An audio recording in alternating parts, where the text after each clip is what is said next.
بسم الله الرحمن الرحيم. قال ألم أقل لك إنك لن تستطيع معي صبرا. قال إن سألتك عن شيء بعدها فلا تصاحبني قد بلغت من لدني عذرا. فانطلقا حتى إذا أتيا أهل قرية استطعما أهلها فأبوا أن يضيفوهما فوجدا فيها جدارا يريد أن ينقض فأقامه. قال لو شئت لاتخذت عليه أجرا. قال هذا فراق بيني وبينك سأنبئك بتأويل ما لم تستطع عليه صبرا. أما السفينة فكانت لمساكين يعملون في البحر فأردت أن أعيبها وكان وراءهم ملك يأخذ كل سفينة غصبا. وأما الغلام فكان أبواه مؤمنين فخشينا أن يرهقهما طغيانا وكفرا فأردنا أن يبدلهما ربهما خيرا منه زكاة وأقرب رحما. وأما الجدار فكان لغلامين يتيمين في المدينة وكان تحته كنز لهما وكان أبوهما صالحا فأراد ربك أن يبلغا أشدهما ويستخرجا كنزهما رحمة من ربك وما فعلته عن أمري ذلك تأويل ما لم تستطع عليه صبرا. ويسألونك عن ذي القرنين قل سأتلو عليكم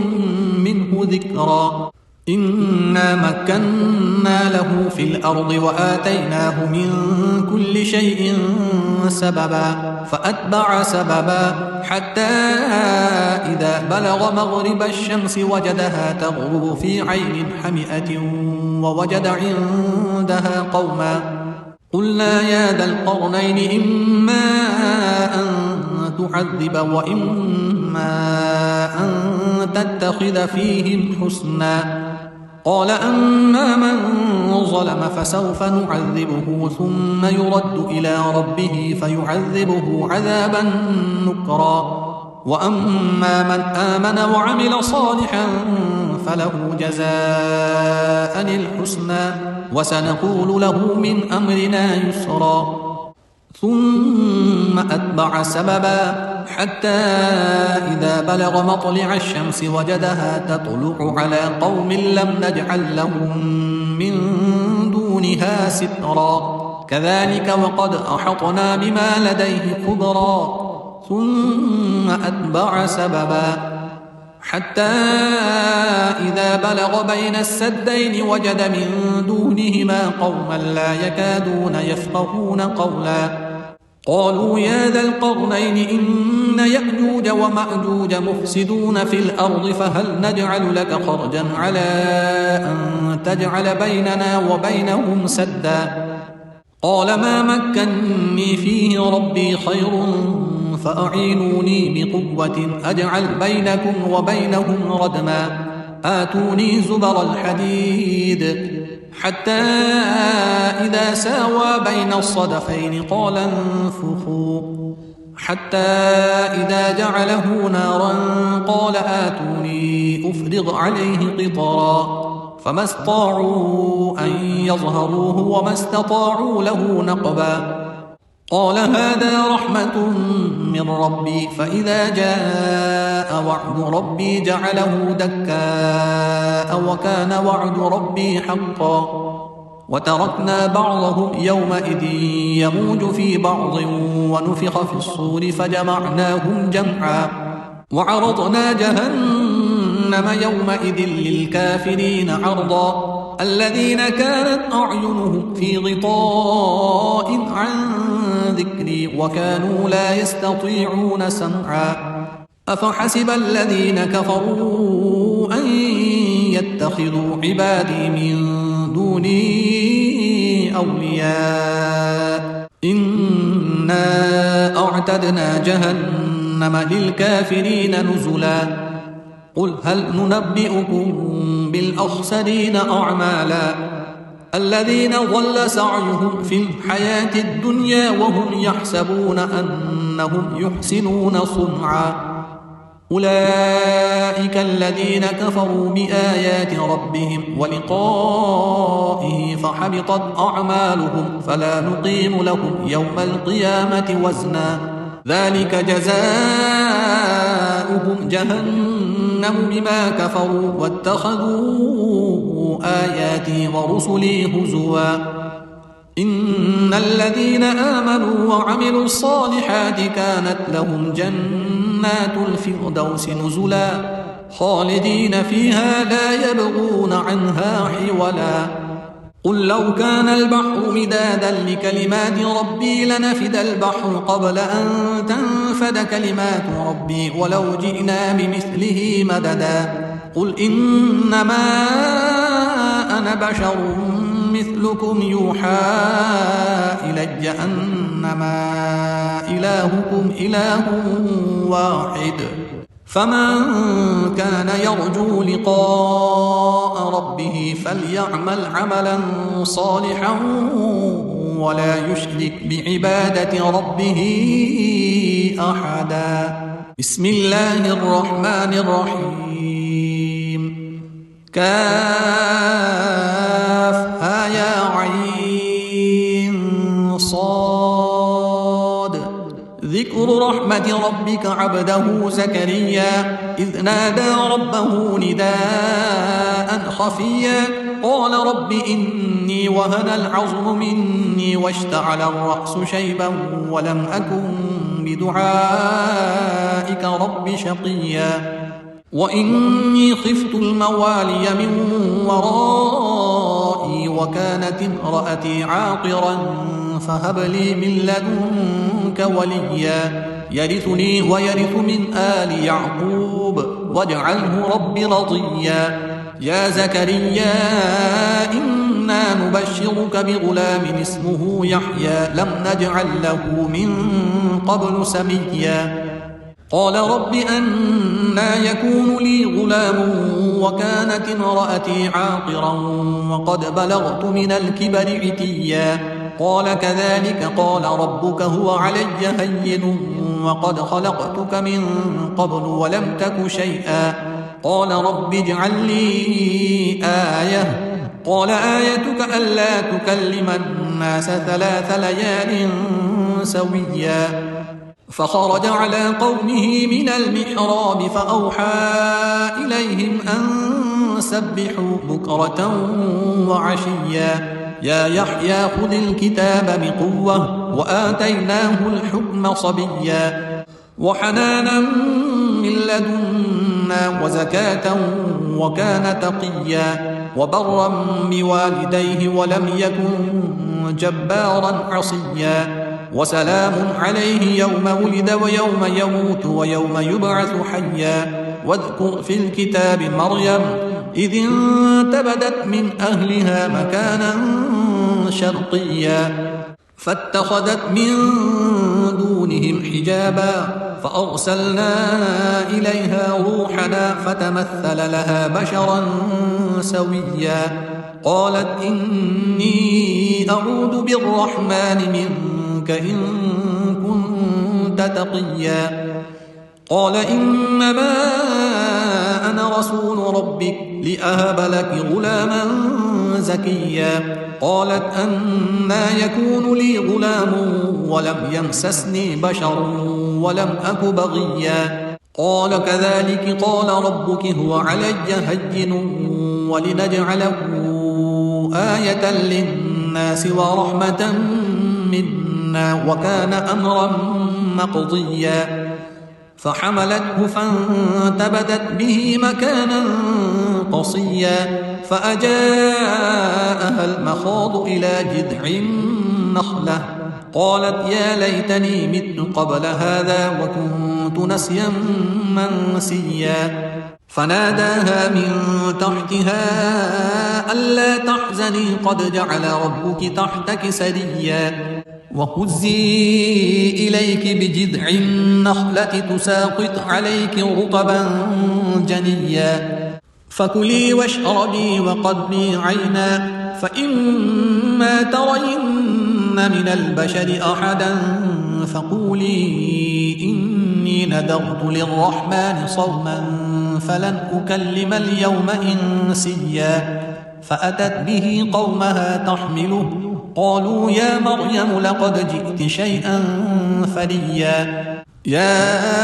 أخت هارون ما كان أبوك امرأ سوء وما كانت أمك بغيا فأشارت إليه قالوا كيف نكلم من كان في المهد صبيا قال إني عبد الله آتاني الكتاب وجعلني مباركا أينما كنت وأوصاني بالصلاة والزكاة ما دمت حيا وبرا بوالدتي ولم يجعلني جبارا شقيا والسلام علي يوم ولدت ويوم أموت ويوم أبعث حيا ذلك عيسى بن مريم قول الحق الذي فيه يمترون ما كان لله أن يتخذ من ولد سبحانه إذا قضى أمرا فإنما يقول له كن فيكون وإن الله ربي وربكم فاعبدوه هذا صراط مستقيم فاختلف الأحزاب من بينهم فويل للذين كفروا من مشهد يوم عظيم أسمع بهم وأبصر يوم يأتوننا لكن الظالمون اليوم في ضلال مبين وأنذرهم يوم الحسرة إذ قضي الأمر وهم في غفلة وهم لا يؤمنون إنا نحن نرث الأرض ومن عليها وإلينا يرجعون واذكر في الكتاب إبراهيم إنه كان صديقا نبيا إذ قال لأبيه يا أبت لم تعبد ما لا يسمع ولا يبصر ولا يغني عنك شيئا يا أبت إني قد جاءني من العلم ما لم يأتك فاتبعني أهدك صراطا سويا يا أبت لا تعبد الشيطان إن الشيطان كان للرحمن عصيا يا أبت إني أخاف أن يمسك عذاب من الرحمن فتكون للشيطان وليا قال أراغب أنت عن آلهتي يا إبراهيم لئن لم تنته لأرجمنك واهجرني مليا قال سلام عليك سأستغفر لك ربي إنه كان بي حفيا وأعتزلكم وما تدعون من دون الله وأدعو ربي عسى ألا أكون بدعاء ربي شقيا فلما اعتزلهم وما يعبدون من دون الله وهبنا له إسحاق ويعقوب وكلا جعلنا نبيا ووهبنا لهم من رحمتنا وجعلنا لهم لسان صدق عليا واذكر في الكتاب موسى إنه كان مخلصا وكان رسولا نبيا وناديناه من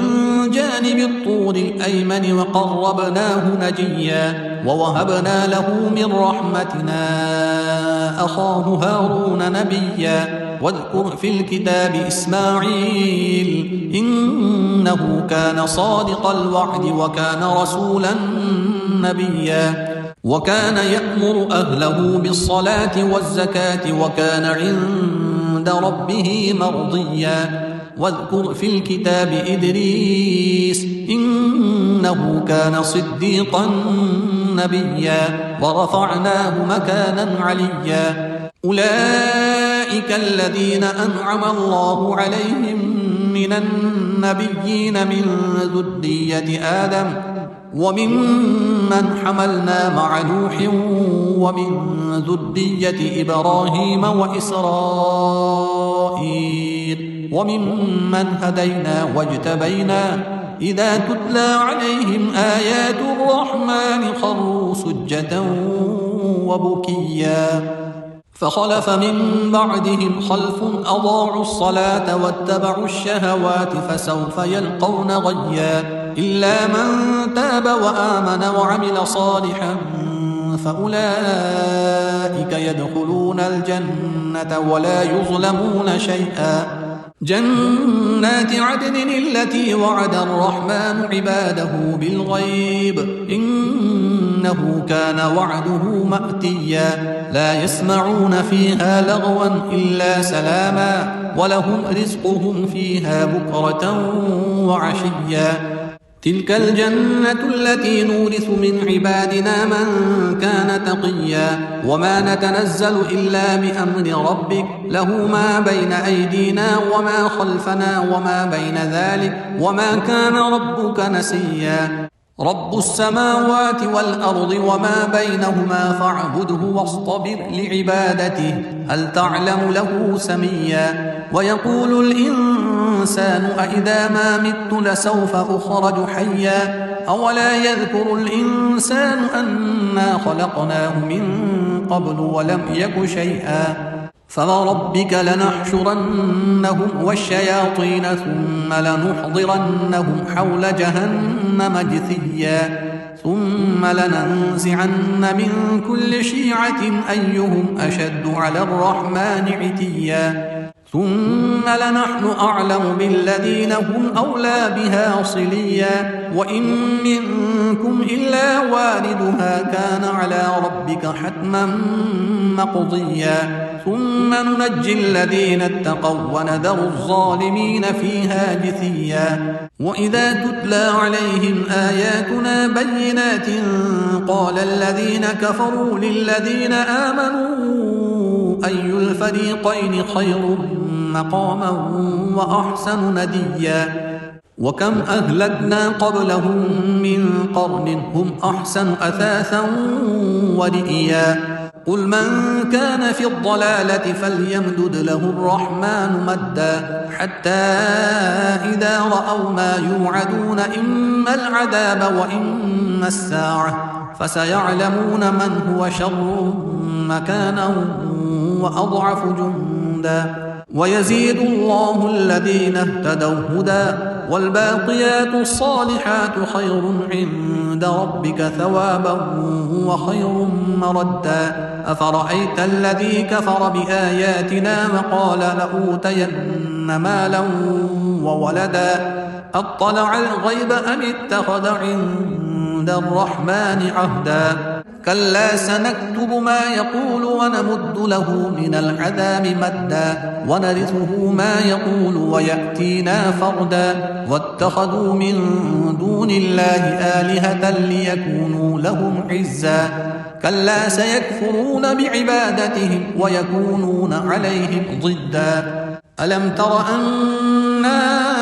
أرسلنا الشياطين على الكافرين تؤزهم أزا فلا تعجل عليهم إنما نعد لهم عدا يوم نحشر المتقين إلى الرحمن وفدا ونسوق المجرمين إلى جهنم وردا لا يملكون الشفاعة إلا من اتخذ عند الرحمن عهدا وقالوا اتخذ الرحمن ولدا لقد جئتم شيئا إدا تكاد السماوات يتفطرن منه وتنشق الأرض وتخر الجبال هدا أن دعوا للرحمن ولدا وما ينبغي للرحمن أن يتخذ ولدا إن كل من في السماوات والأرض إلا آتي الرحمن عبدا لقد أحصاهم وعدهم عدا وكلهم آتيه يوم القيامة فردا إن الذين آمنوا وعملوا الصالحات سيجعل لهم الرحمن ودا فإنما يسرناه بلسانك لتبشر به المتقين وتنذر به قوما لدا وكم أهلكنا قبلهم من قرن هل تحس منهم من أحد أو تسمع لهم ركزا بسم الله الرحمن الرحيم طه ما أنزلنا عليك القرآن لتشقى إلا تذكرة لمن يخشى تنزيلا ممن خلق الأرض والسماوات العلى الرحمن على العرش استوى له ما في السماوات وما في الأرض وما بينهما وما تحت الثرى وإن تجهر بالقول فإنه يعلم السر وأخفى الله لا إله إلا هو له الأسماء الحسنى وهل أتاك حديث موسى إذ رأى نارا فقال لأهلهم كثوا إني آنست نارا لعلي آتيكم منها بقبس أو أجد على النار هدى فلما أتاها نودي يا موسى إني أنا ربك فاخلع نعليك إنك بالوادي المقدس طوى وأنا اخترتك فاستمع لما يوحى إنني أنا الله لا إله إلا أنا فاعبدني وأقم الصلاة لذكري إن الساعة آتية أكاد أخفيها لتجزى كل نفس بما تسعى فلا يصدنك عنها من لا يؤمن بها واتبع هواه فتردى وما تلك بيمينك يا موسى قال هي عصاي أتوكأ عليها وأهش بها على غنمي ولي فيها مآرب أخرى قال ألقها يا موسى فألقاها فإذا هي حية تسعى قال خذها ولا تخف سنعيدها سيرتها الأولى واضمم يدك إلى جناحك تخرج بيضاء من غير سوء آية أخرى لنريك من آياتنا الكبرى اذهب إلى فرعون إنه طغى قال رب اشرح لي صدري ويسر لي أمري واحلل عقدة من لساني يفقه قولي واجعل لي وزيرا من أهلي هارون أخي اشدد به أزري وأشركه في أمري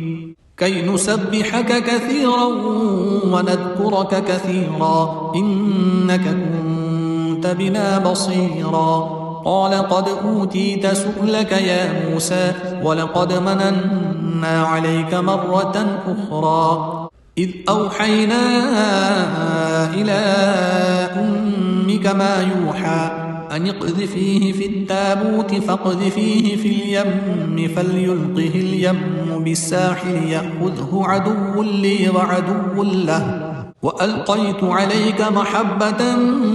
مني ولتصنع على عيني إذ تمشي أختك فتقول هل أدلكم على من يكفله فرجعناك إلى أمك كي تقر عينها ولا تحزن وقتلت نفسا فنجيناك من الغم وفتناك فتونا فلبثت سنين في أهل مدين ثم جئت على قدري يا موسى واصطنعتك لنفسي اذهب أنت وأخوك بآياتي ولا تنيا في ذكري اذهبا إلى فرعون إنه طغى فقولا له قولا لينا لعله يتذكر أو يخشى قالا ربنا إننا نخاف أن يفرط علينا أو أن يطغى قال لا تخافا إنني معكما أسمع وأرى فأتياه فقولا إنا رسولا ربك فأرسل معنا بني إسرائيل ولا تعذبهم قد جئناك بآية من ربك والسلام على من اتبع الهدى إنا قد أوحي إلينا أن العذاب على من كذب وتولى قال فمن ربكما يا موسى قال ربنا الذي أعطى كل شيء خلقه ثم هدى قال فما بال القرون الأولى قال علمها عند ربي في كتاب لا يضل ربي ولا ينسى الذي جعل لكم الأرض مهدا وسلك لكم فيها سبلا وأنزل من السماء ماء فأخرجنا به أزواجا من نبات شتى كلوا وارعوا أنعامكم إن في ذلك لآيات لأولي النهى منها خلقناكم وفيها نعيدكم ومنها نخرجكم تارة أخرى ولقد أريناه آياتنا كلها فكذب وأبى قال أجئتنا لتخرجنا من أرضنا بسحرك يا موسى فلنأتينك بسحر مثله فاجعل بيننا وبينك موعدا لا نخلفه نحن ولا أنت مكانا سوى قال موعدكم يوم الزينة وأن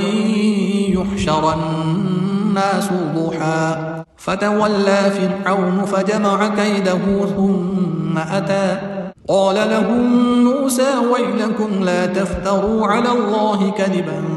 فيسحتكم بعذاب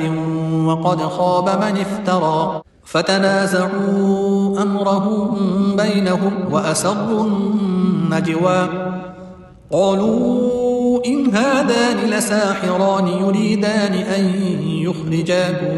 من أرضكم بسحرهما ويذهبا بطريقتكم المثلى فأجمعوا كيدكم ثم أتوا صفا وقد أفلح اليوم من استعلى قالوا يا موسى إما أن تلقي وإما أن نكون أول من ألقى قال بل ألقوا فإذا حبالهم وعصيهم يخيل إليه من سحرهم أنها تسعى فأوجس في نفسه خيفة موسى قلنا لا تخف إنك أنت الأعلى وألق ما في يمينك تلقف ما صنعوا إنما صنعوا كيد ساحر ولا يفلح الساحر حيث أتى فألقي السحرة سجدا قالوا آمنا برب هارون وموسى قال آمنتم له قبل أن آذن لكم إنه لكبيركم الذي علمكم السحر فلأقطعن أيديكم وأرجلكم من خلاف ولأصلبنكم في جذوع النخل ولتعلمن أينا أشد عذابا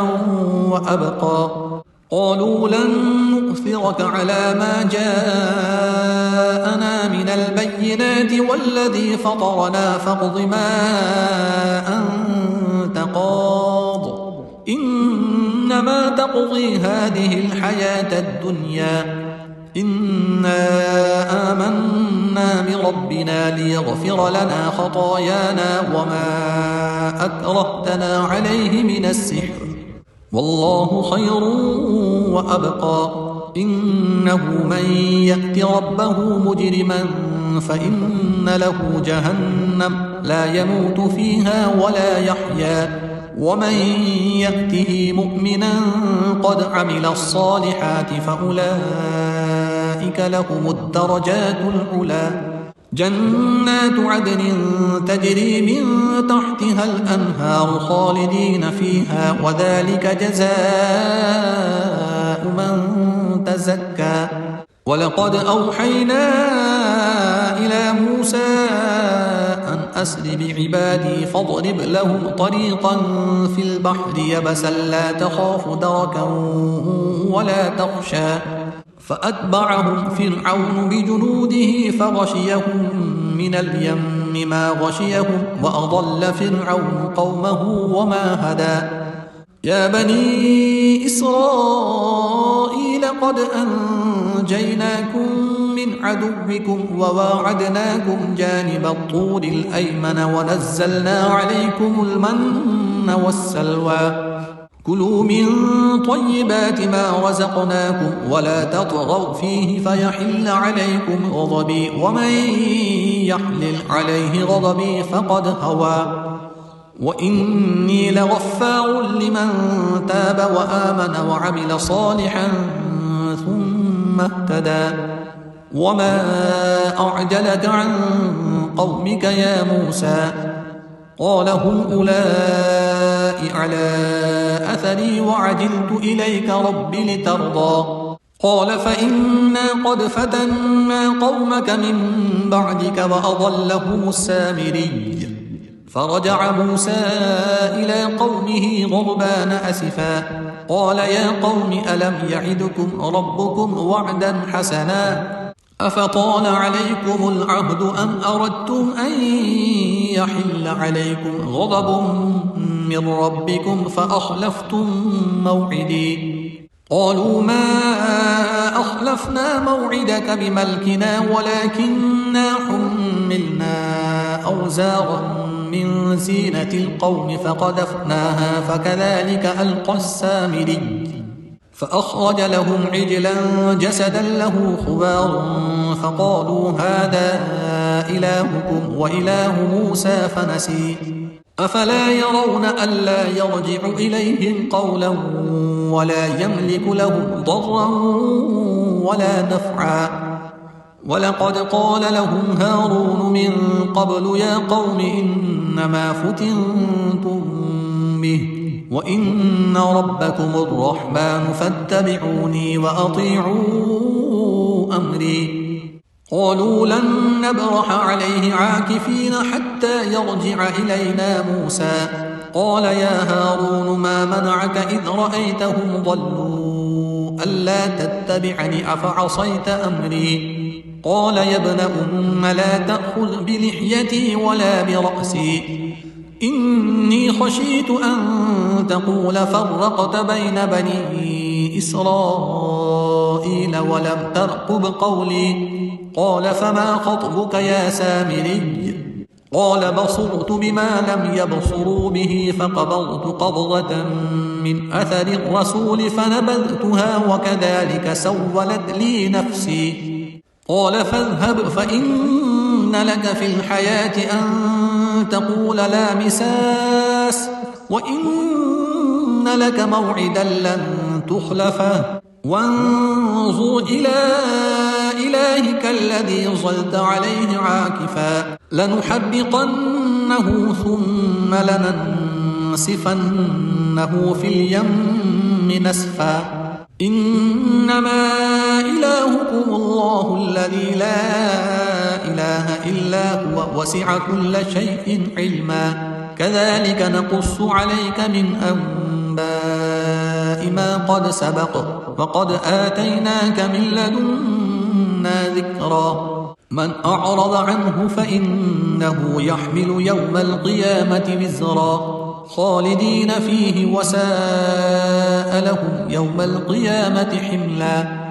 يوم ينفخ في الصور ونحشر المجرمين يومئذ زرقا يتخافتون بينهم إن لبثتم إلا عشرا نحن أعلم بما يقولون إذ يقول أمثلهم طريقة إن لبثتم إلا يوما ويسألونك عن الجبال فقل ينسفها ربي نسفا فيذرها قاعا صفصفا لا ترى فيها عوجا ولا أمتا يومئذ يتبعون الداعي لا عوج له وخشعت الأصوات للرحمن فلا تسمع إلا همسا يومئذ لا تنفع الشفاعة إلا من أذن له الرحمن ورضي له قولا يعلم ما بين أيديهم وما خلفهم ولا يحيطون به علما وعنت الوجوه للحي القيوم وقد خاب من حمل ظلما ومن يعمل من الصالحات وهو مؤمن فلا يخاف ظلما ولا هضما وكذلك أنزلناه قرآنا عربيا وصرفنا فيه من الوعيد لعلهم يتقون أو يحدث لهم ذكرا. فتعالى الله الملك الحق ولا تعجل بالقرآن من قبل أن يقضى إليك وحيه وقل رب زدني علما. ولقد عهدنا إلى آدم من قبل فنسي ولم نجد له عزما. وإذ قلنا للملائكة اسجدوا لآدم فسجدوا إلا إبليس أبى. فقلنا يا آدم إن هذا عدو لك ولزوجك فلا يخرجنكما من الجنة فتشقى. إن لك ألا تجوع فيها ولا تعرى وأنك لا تظمأ فيها ولا تضحى. فوسوس إليه الشيطان قال يا آدم هل أدلك على شجرة الخلد وملك لا يبلى. فأكلا منها فبدت لهما سوآتهما وطفقا يخصفان عليهما من ورق الجنة وعصى آدم ربه فغوى. ثم اجتباه ربه فتاب عليه وهدى. قال اهبطا منها جميعا بعضكم لبعض عدو فإما يأتينكم مني هدى فمن اتبع هداي فلا يضل ولا يشقى. ومن أعرض عن ذكري فإن له معيشة ضنكا ونحشره يوم القيامة أعمى.